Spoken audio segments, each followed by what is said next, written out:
What's up, beautiful people? Welcome back to my channel.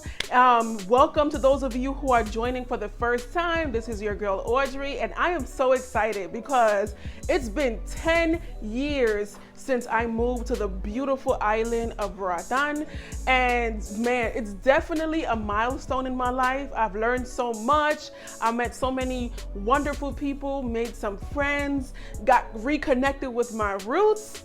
So in this video, I'm going to share with you guys 10 questions that so many people have asked me, people who have met me either in person, here at the center, and even you guys, my YouTube buddies.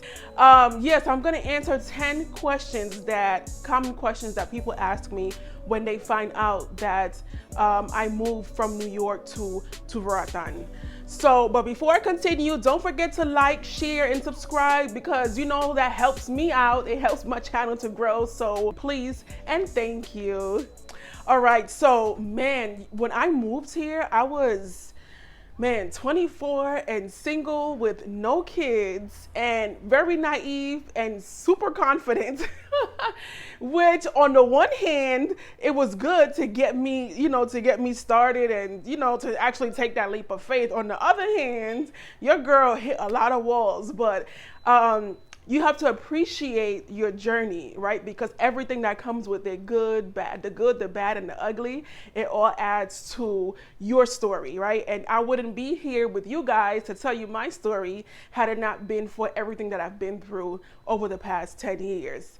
Like this journey in Roatan, to me is divided in half. So like the first 5 years was mostly about me finding my purpose. I was just 24 years old, and at that age, you're still discovering and learning more about who you are. So whereas most of my peers were doing that in the home state that they grew up in, I was doing that here in Roatan. So the first 5 years was really about me finding out, well, who is Audrey? What do I really want out of life? And what am I doing here? What purpose am I going to serve? And then the next 5 years of me being here was me being introduced to being a wife and a mother, which if y'all know me, people who know me before I moved here, I've always been business savvy. I've always been very independent and not too maternal. I was the auntie that if I go babysit, like if the kid poops, go back to your mama. I wasn't that, oh, so yeah, you cute, but after a while, let me give you back to your mom. So for me, getting married and starting this family life with my husband, it was a real challenge. Between 2016 and 2020, this girl right here gave birth to 3 beautiful babies. Okay? I had to get used to that, being a mom while balancing business, being a wife, and getting to know who I am again. So I felt like I kind of went backwards a little bit, but I'm so grateful for those moments of those challenges when it comes to losing sleep because of the newborn, dealing with postpartum depression, and trying to find a healthy work-life balance. Had it not been for all of those challenges, man, I wouldn't have my testimony to share with y'all. So I'm grateful. My kids, they are 5, 3, and 11 months. And so I love them, love them. Okay, so let's start with question number 1. Let's start with question number 10. Number 10, we're going down, right? Did you meet your husband in Roatan or in New York? I met my husband here. But the funny thing is that he used to live in New York, and we have so many mutual friends. I'm so shocked that we never met in New York. I mean, I threw parties at the clubs that he used to go to. My friends are his friends. When we started dating, I would introduce him to my friends and they would be like, oh, I know him already. I know Edgar. I know, and I'm like, well, let me stop introducing you because clearly you need to introduce me. Everybody knows you. Let me tell you something. Love is going to find you no matter where you go. So don't say I'm going to move to such and such place to find a man. No, sweetie. If you're grounded and very well connected and spiritually grounded as well, trust me, you are going to attract the man that is meant for you no matter where you are in this world. Okay? All right, let's go to question number 9. Did you experience culture shock? Oh, yes. And this is weird. Many people ask me this because they know that I would visit as a child. My parents are from Roatan. We came every year as children, my siblings and I. So one would think that how can you experience culture shock in a place that you visited almost every year until now, until your adult life? And it's because vacationing in a place is one thing, but living there is a whole nother thing. And I think the most culture shock for me was the laid back attitude when it came to professionalism. So, like, I was not used to sending an email to someone and they not respond because they just don't check their email. Or somebody using the excuse of, oh, I was taking a nap, that's why I didn't make it to the meeting. I would go totally off, and I had to find a really good balance between this aggressive and overworked New Yorker mindset that I was in. I had to find the happy balance between that and the laid back island culture as well. That rough New Yorker, the be on time, and if you're on time, you're late. Yeah, it's not gonna work here. You gotta find a happy balance. So I think that was the most shocking thing to me, is how much people were laid back when it comes to doing business or anything professional. Not everyone, but definitely that does exist here. Okay, number 8. What is it like raising children here? I really enjoy raising my children here because I feel like I'm giving them a well-rounded life. Sometimes I look at my daughter in shock because there's a couple of things that she does that I would have never even thought about as a child.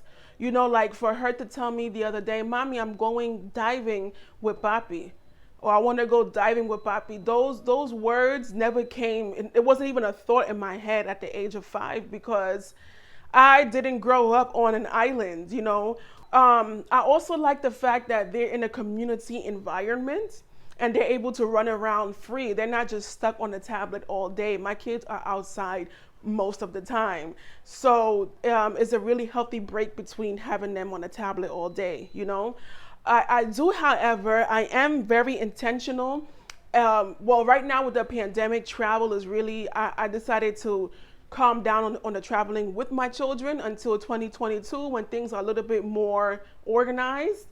But I am, as of next year, I will be more intentional about them spending time in the U.S. In New York with their cousins, because there are a lack of children activities to do here. And so I want my kids to do things like go to a museum, or go to a park where they have a playground there for kids. And that stuff like that is not here. I want to take them to the movies. I want to take them bowling and go to an indoor arcade. And so there aren't so many indoor children activities to do here. But like I said, everything has its pros and cons, and I actually have a video specifically talking about raising children. I'm going to put the link in the description box below, and it might pop up here in the suggested videos as well. Okay, so let's go to number 7. Do you have to speak Spanish? No, but it's really good to know Spanish, because although English is the native language of Roatan, Roatan is part of the country of Honduras, and the official language of Honduras is Spanish. So that means that if you want to do anything legal, like getting a car, opening a bank account, land stuff, all of the paperwork, the legal paperwork is going to be in Spanish. Entonces, mis amigos, sería muy bien que aprendieras español, porque vas a vivir en un país donde hablan español. So, te conviene aprender si decides venir aquí a vivir en la bella isla de Roatán. Okay? Little Spanish there for y'all. So pretty much, yeah, you don't have to speak it, but you should learn it. Number 6, what is dating like in Roatan? This was a real common question when I was bartending the first 3 years of my life here. And basically, to me, dating in Roatan is almost the same as dating anywhere. Men lie, women lie, numbers don't. If you're gonna be sleeping around with people, wrap it up. You don't know who got, what disease. Don't give them your all, especially as a woman. Don't give men your all. I really think it's pretty much the same. The only thing is that because Roatan is a small island, it kind of feels like if you're a woman who dates a lot, it's gonna get to a point where you probably is gonna feel like, damn, she dating all the homies. Because there's so many people know each other because the island is small. So when you're dating like somewhere in New York, you could date a different guy every week and will never ever run into them, Whereas here, if you date a different guy every week, more than likely you're gonna end up dating his cousin.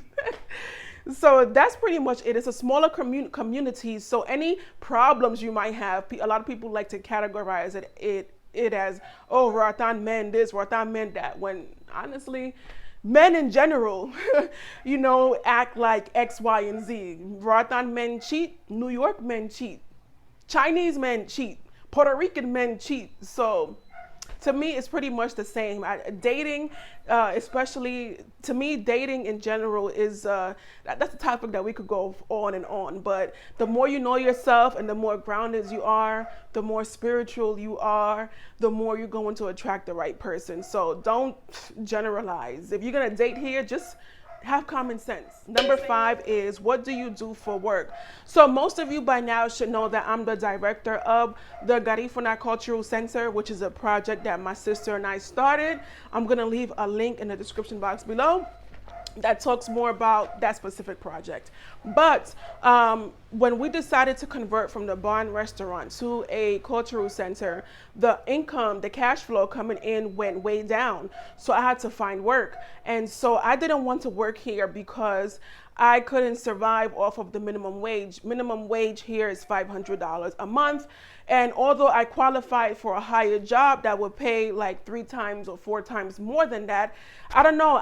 To me, I feel bad taking a job from someone who's local, who doesn't have any other opportunities. So I feel like if you move here and you have all these credentials and you do qualify for a job, that same job, there's an islander who's just as qualified as you, and I would prefer for that person to take that job because at the end of the day, I have options. That's number 1. Number 2, I couldn't be far away from the cultural center because I was still working there. So any job that I would get would take me away from the center for like 12 hours a day. And then when I started having kids, it was even worse. I'm not going to be away from my kids that long. Anyway, to make a long story short, I started looking for jobs online. So I became a virtual assistant. One time I was doing, translations.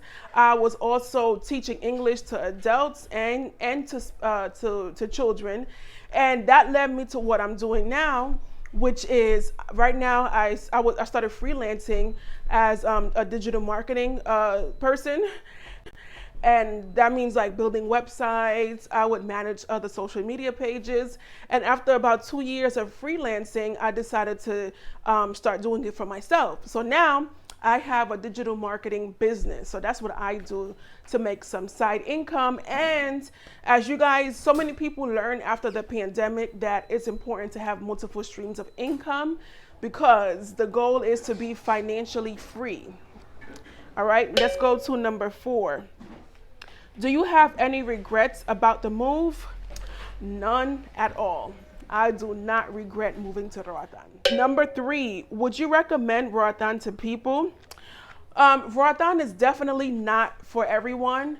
I would suggest for people to move here if you are seriously considering moving.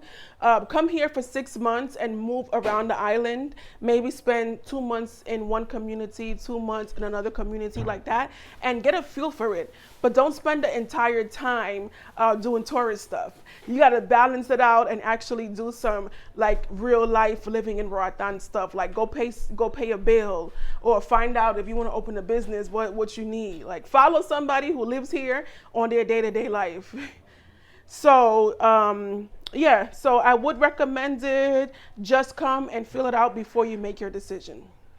Number 2, what made you start the Garifuna Cultural Center? You know, the more I learned about who I am as a Garifuna person, the more intrigued I became. I was like, wow, this culture is really cool. Like, not to be biased because I am Garifuna, but everybody should know about this culture.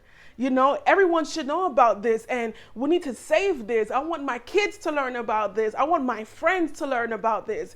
I just became so intrigued with our story. To know that Garifuna people were warriors with bows and arrows that stood up to the superpower of the world, the British, you know, with their guns and their big ships and their armor. And we came at them like, what up?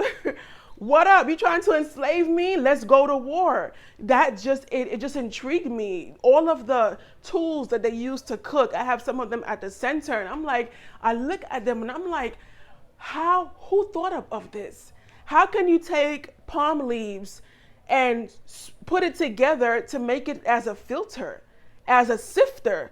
Like, what kind of mind? These people were smart people. Very resourceful, self-sustainable. And the coolest part about our story is that we are still alive today. Our language is still here, our spirituality, our dress. To me, it's such an amazing story. I still feel so passionate talking about it, but I'm not gonna go on. I could go on and on about that. Number 1. Okay, so the most common question I get is, why did you move from New York to Roatan? And in that manner, like with that attitude, like, are you crazy? No, Audrey? I'm not crazy, guys. But honestly, when I really think about it, I moved because I couldn't live with the regret of wondering what my life would have been like had I not made that decision. So had I stayed in New York, I knew at that time, 10 years ago, I knew that I could continue climbing this corporate ladder. I could continue to get my master's degree, and I know I would make it. I know that I was gonna find love, I was gonna have children and settle in the city that never sleeps. I love New York. I was a diehard New Yorker. I had a clear, and this is something I thank God and my ancestors for guiding me, because I realized back then, they literally gave me a vision of how my life would be had I stayed, you know? But my life in Roatan, I didn't know. It was like, it's like I had a vision in my head, and the left side was full of colors on the New York side. I knew how it was going to look. And on the right side, where it was Roatan, it was just a blank slate. And so I couldn't make curiosity kill the cat. I don't know. But in retrospect, I realized that was just me moving here was the bait that God was using to get me to stay in Roatan long enough to find my purpose. And I am so grateful for that. Roatan has become my place of service. I feel so passionate about helping people here, which is one of the reasons why I'm going so hard right now with the Cultural Center. I feel like in the United States, although there are so many people there who need help, there are more resources in the U.S., point blank period, than there are in Honduras, and worse here in Roatan.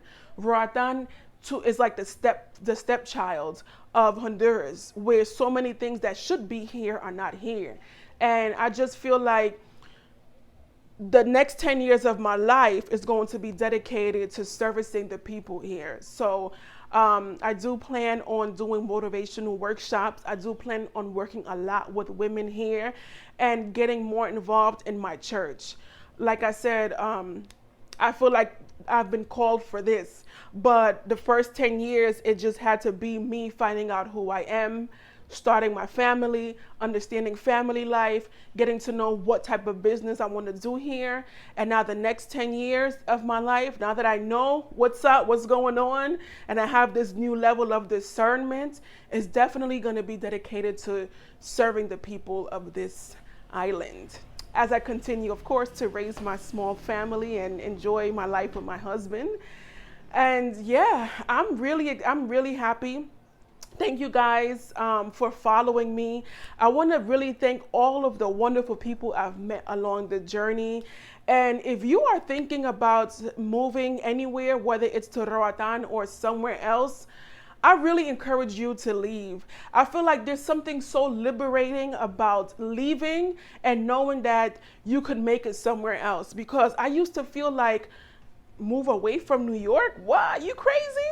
I used to feel like I seriously could not live anywhere else besides New York.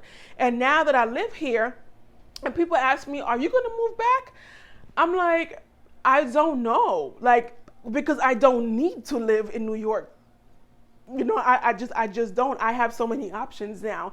I feel like if I move out of Roatan, I can live anywhere that I want to, that God is going to lead me to. Whereas before, I felt like I was just stuck in this one place. So there is something very liberating, and there's a world outside of the U.S. So I truly encourage y'all, especially my people of color, my Black people, get your passport and travel and go see other cultures, get to know how other people live.